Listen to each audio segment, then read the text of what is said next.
감동 63의 이야기 시작합니다. 구독과 좋아요, 알림 설정은 저에게 감동을 줍니다.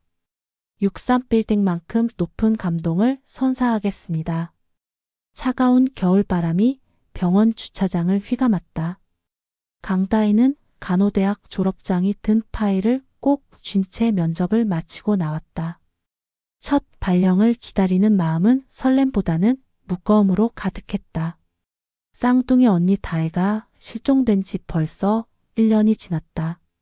취업 준비와 언니 찾기를 병행하느라 다희네 눈 밑에는 퀭한 그늘이 졌다.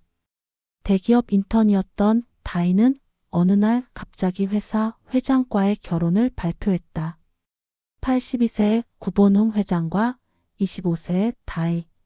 너무나 황당한 소식에 다희는 언니를 말렸지만 다희는 이해할 수 없겠지만 이게 최선이야 라는 문자 한 통만 남기고 결혼식을 치렀다.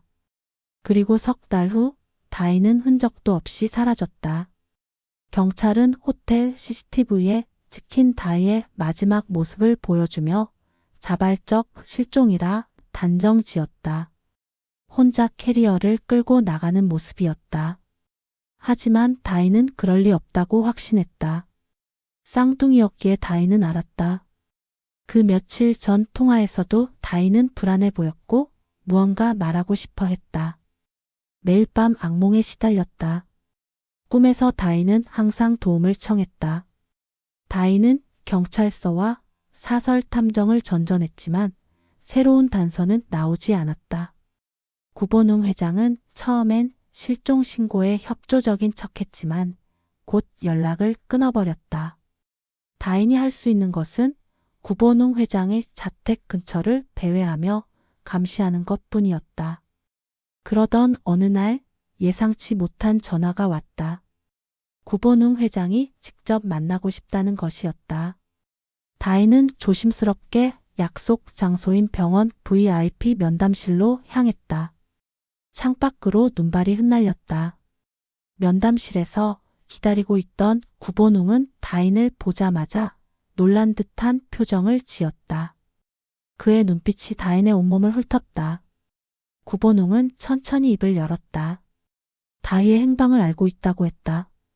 하지만 거기엔 조건이 따랐다. 다인이 자신의 마지막 아내가 되어준다면 다희를 찾을 수 있게 해주겠다는 것이었다. 다희는 순간 온몸이 얼어붙는 것 같았다. 이것은 명백한 협박이었다. 하지만 동시에 1년 만에 잡은 첫 실마리이기도 했다. 창백해진 얼굴로 다희는 생각에 잠겼다. 구본웅의 제안은 비윤리적이었고 위험했다. 하지만 다희를 찾을 수 있다면 다인의 머릿속에서 수많은 생각이 충돌했다. 마지막으로 본 다희의 불안한 표정, 매일 밤 꾸는 악몽, 그리고 쌍둥이로서 느끼는 강한 책임감이 그녀를 옥죄었다. 결국 다희는 고개를 끄덕였다. 구본웅의 입가에 희미한 미소가 스쳤다.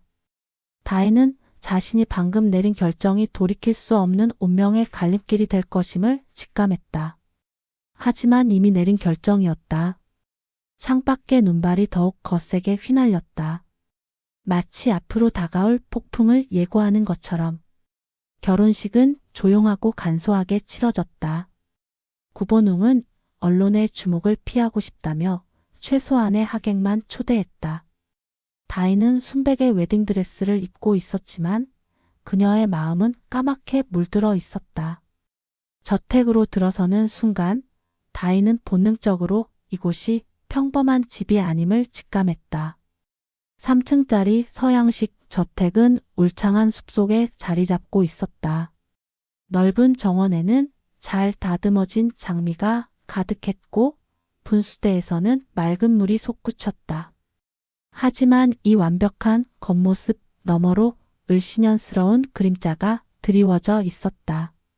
저택은 마치 비밀을 삼킨 거대한 괴물처럼 다인을 노려보고 있었다. 첫날 밤 구본웅은 다인에게 간단한 규칙들을 알려주었다. 서쪽 복도 끝방은 절대 들어가지 말 것. 지하실 출입은 금지. 저녁 9시 이후엔 자신의 서재를 방문하지 말 것. 다희는 순순히 고개를 끄덕였다. 하지만 그녀의 머릿속에는 이미 저택 구석구석을 수색할 계획이 자리 잡고 있었다. 밤이 되자 저택은 더욱 음산한 분위기를 풍겼다. 긴 복도를 따라 늘어선 초상화들이 다인의 발걸음을 쫓았다. 창밖으로 보이는 달빛은 마치 피로 물든 것처럼 붉었다. 그때였다. 멀리서 들려오는 피아노 소리가 다인의 귀를 사로잡았다.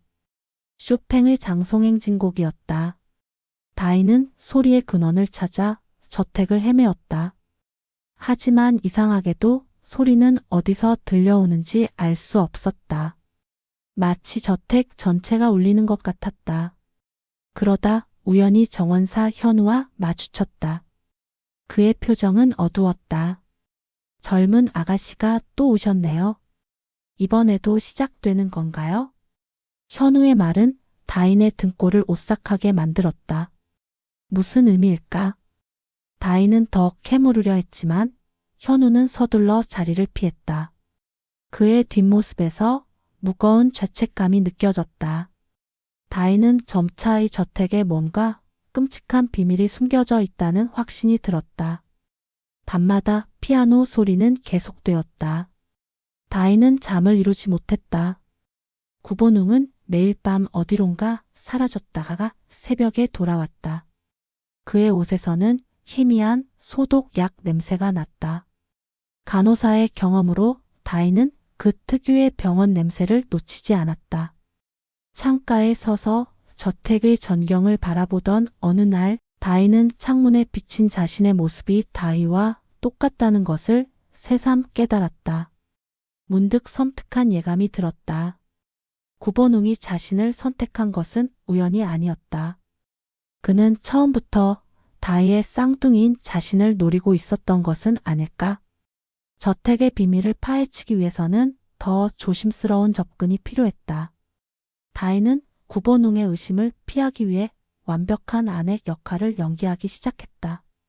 아침마다 정성스럽게 차를 준비하고 늘 밝은 미소를 지었다. 하지만 그녀의 눈동자 깊은 곳에는 날카로운 경계심이 숨어 있었다. 저택의 그림자는 점점 더 짙어져만 갔다. 다인의 탐색은 구본웅의 약품 보관실에서 시작되었다. 간호사로서의 직감이 그곳에서 무언가를 찾을 수 있을 거라 말해주고 있었다. 한밤중 구본웅이 외출한 틈을 타 다인은 조심스럽게 보관실 문을 열었다. 의료용 캐비닛이 벽면 가득 늘어서 있었고 각종 약품들이 알파벳 순으로 정리되어 있었다. 하나둘 약품을 살펴보던 다인의 손이 멈췄다. 임상실험용 라벨이 붙은 약품들이 눈에 띄었다. 승인되지 않은 실험약들이었다. 기억 조작과 성격 개조에 관련된 위험한 약물들이었다. 간호대학에서 배운 지식으로는 이해할 수 없는 약품명들이 가득했다. 다인은 떨리는 손으로 서류철을 펼쳤다. 그곳에는 충격적인 기록들이 있었다. 쌍둥이 실험 프로젝트라는 제목 아래 지난 50년간의 실험 기록이 빼곡히 적혀 있었다. 1973년부터 시작된 기록에는 7쌍의 쌍둥이 자매들의 사진과 상세한 실험 내용이 담겨 있었다. 구본웅은 교통사고로 잃은 자신의 쌍둥이 딸들을 완벽하게 재현하기 위해 이 끔찍한 실험을 계속해왔던 것이다. 심장이 빠르게 뛰기 시작했다. 실험 대상이 된 자매들은 모두 20대 초반의 쌍둥이였다. 한 명은 실험체로, 다른 한 명은 대조군으로 분류되어 있었다. 실험체들은 약물과 심리 조작을 통해 구본웅의 딸로 만들어졌고 대조군은 실험의 진행 상황을 관찰하기 위해 따로 감금되었다. 다희는 서류철 끝부분에서 다희의 기록을 발견했다. 다희는 실험체 8-A로 분류되어 있었다. 마지막 기록에는 피실험자의 저항이 심함, 추가적인 약물 투여 필요라고 적혀 있었다. 그 옆에는 다인의 사진도 있었다. 대조군 8-B라는 라벨과 함께.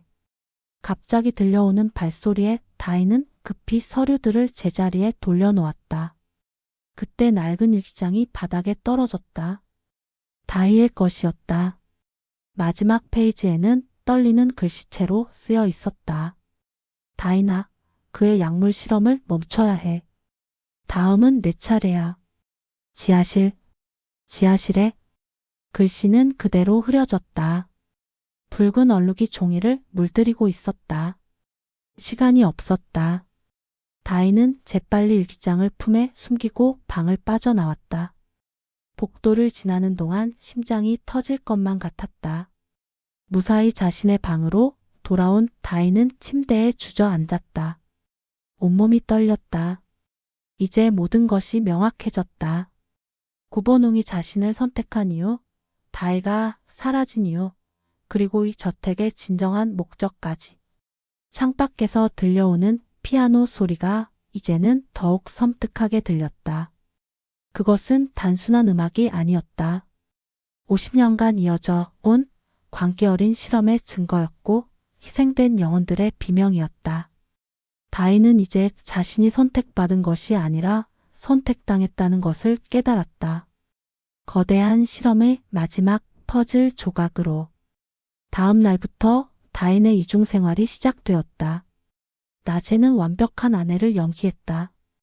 구본웅이 좋아하는 홍차를 정확한 온도로 우려냈고 그의 건강을 살피는 간호사 아내로서 헌신적인 모습을 보였다.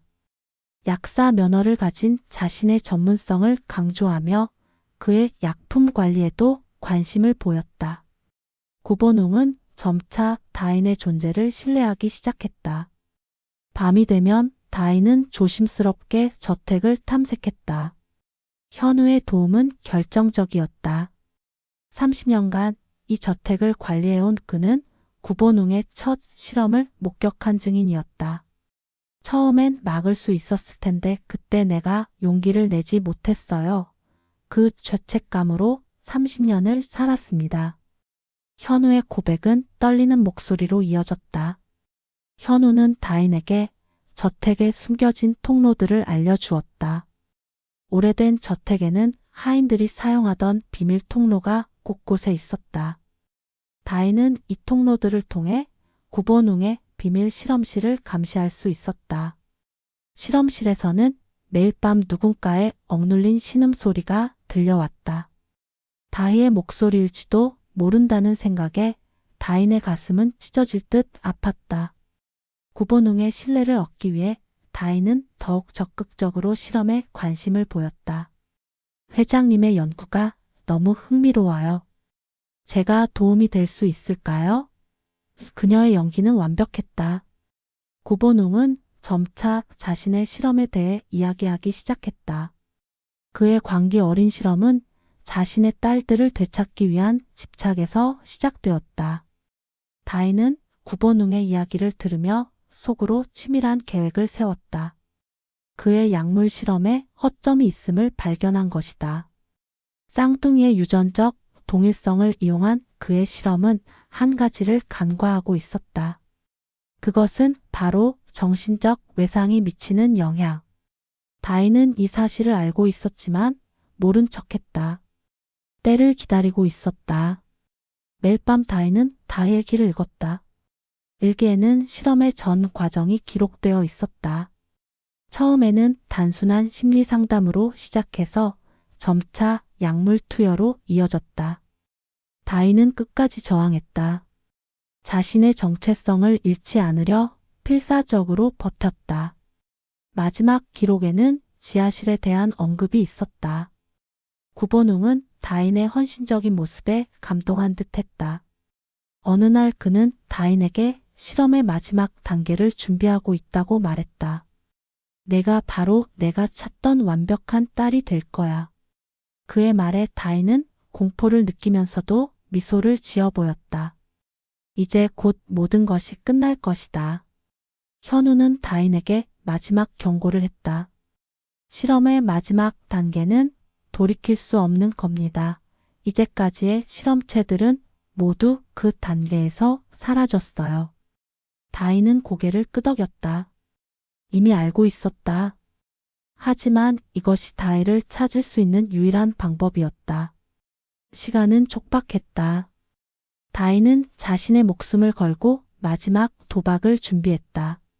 실험실의 형광등이 깜빡였다. 다이는 구본웅의 지하 실험실에서 충격적인 진실과 마주했다. 벽면을 가득 채운 모니터에는 이전 실험체들의 영상이 끊임없이 재생되고 있었다. 7쌍의 쌍둥이 자매들이 약물 실험으로 고통받는 모습들이었다. 특수 제작된 의자에 묶인 채 기억을 지우는 약물을 투여받고 새로운 기억을 주입받는 과정이 고스란히 담겨 있었다. 구본웅의 집착은 1973년 교통사고로 시작되었다. 쌍둥이 딸들을 잃은 후 그는 미쳐버렸다. 천재적인 제약회사 회장이었던 그는 자신의 모든 재산과 지식을 딸들을 되찾는 실험에 쏟아부었다. 처음에는 단순한 심리치료로 시작했지만 점차 약물을 이용한 극단적인 실험으로 발전했다. 다이는 실험 기록들을 자세히 살펴보았다. 구본웅은 쌍둥이의 한 명을 실험체로 삼아 자신의 딸로 만들려 했고 다른 한 명은 대조군으로 실험의 성공 여부를 확인했다. 하지만 모든 실험은 실패로 끝났다. 실험체들은 끝내 새로운 정체성을 거부했고 대조군들은 정신적 고통을 견디지 못했다. 가장 큰 비극은 실험이 실패할 때마다 두 자매 모두 사라졌다는 점이었다. 구본웅은 실패한 실험체들을 처리했고 이를 목격한 대조군들도 침묵하게 만들었다. 다이는 마지막 서랍에서 다이의 실험 기록을 발견했다. 다이는 이전의 실험체들과 달리 강한 저항력을 보였고 이는 구본웅을 더욱 집착하게 만들었다. 복도 끝에서 발소리가 들렸다. 구본웅이었다. 다이는 재빨리 서류들을 원래대로 정리했다. 하지만 한 장의 사진이 바닥에 떨어졌다. 1973년의 사진이었다. 구본웅의 쌍둥이 딸들이 찍힌 마지막 사진이었다. 놀랍게도 그 딸들의 모습은 다인과 다이를 똑 닮았다. 구본웅은 실험실에 들어서며 서서히 박수를 쳤다. 그는 다인이 이곳을 발견할 것을 알고 있었다. 아니, 오히려 그가 다인을 이곳으로 유도한 것이었다. 내가 이곳까지 올 거라고 믿었어. 너와 다인은 정말 특별해. 50년 만에 찾은 완벽한 실험체야. 그의 눈빛은 광기로 가득했다. 다인은 마지막 실험 단계가 무엇인지 깨달았다. 구본웅은 쌍둥이의 정신적 유대를 이용해 완벽한 기억 이식을 시도하려 했다. 다이를 통해 실험의 한계를 파악하고 다인에게 완벽한 기억 이식을 하려는 계획이었다.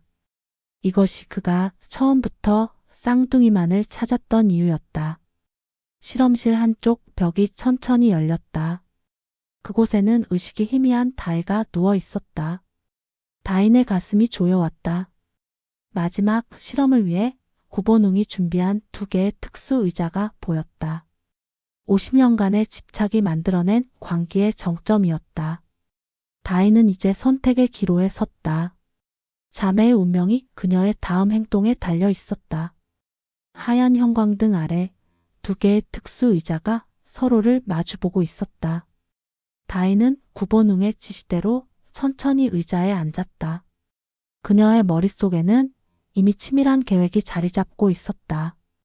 간호사 경력으로 터득한 의학 지식, 현우에게 받은 저택의 도면, 그리고 다이의 일기에서 발견한 단서들이 하나로 맞춰지고 있었다.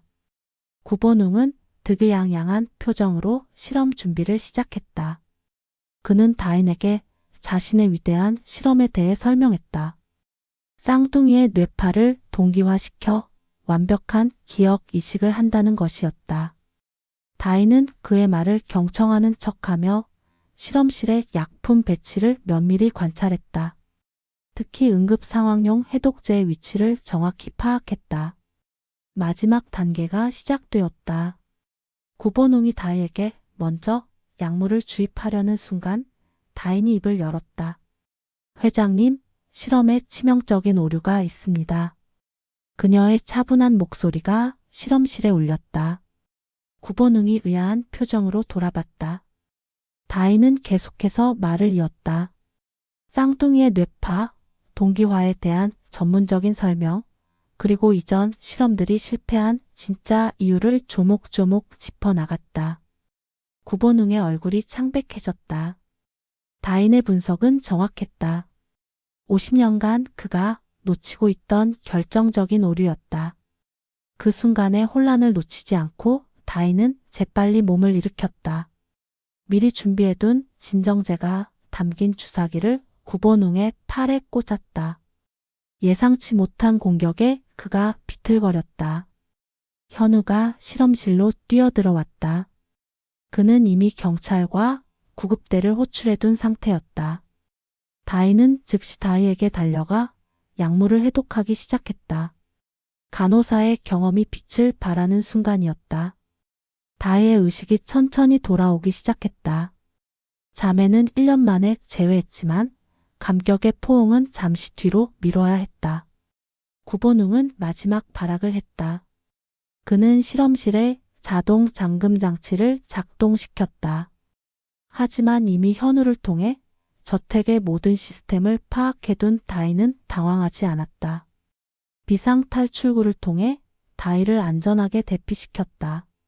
실험실은 서서히 붉은 비상등으로 물들었다. 경찰이 도착했을 때 구본웅은 이미 쓰러져 있었다. 그의 주변에는 50년간의 실험 기록들이 흩어져 있었다. 광기 어린 집착이 만들어낸 악몽 같은 실험실은 이제 그의 감옥이 되었다. 붉은 비상등 아래 그의 일그러진 얼굴은 마치 자신의 죄와 마주한 것처럼 보였다. 자매는 구급차 안에서 서로를 부둥켜 안았다. 다희의 몸은 약해져 있었지만 그녀의 정신만은 여전히 강인했다. 다희는 흐르는 눈물을 참으며 동생의 머리를 쓰다듬었다. 저택은 점점 멀어져 갔다. 수십 년간 이어진 광기 어린 실험의 사슬은 마침내 끊어졌다.